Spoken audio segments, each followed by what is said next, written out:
Removing the power steering hose from a diesel Mercedes.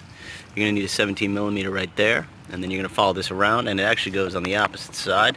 It goes down to right there on the right side, not the left. One final thing, you'll need a bucket.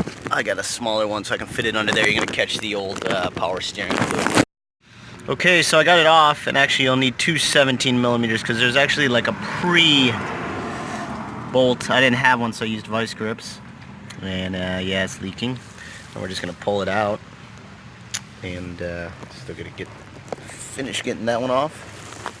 Right there. And we're good to go. Put the new one on for my parts car. Okay, I recommend putting the top on first.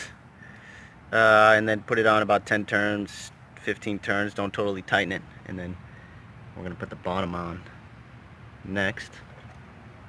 We slide it right there. Actually, I think it goes under this joker. Yeah. And right to there. So that's it. And you're good to go. Put fluid in there and you're good to go.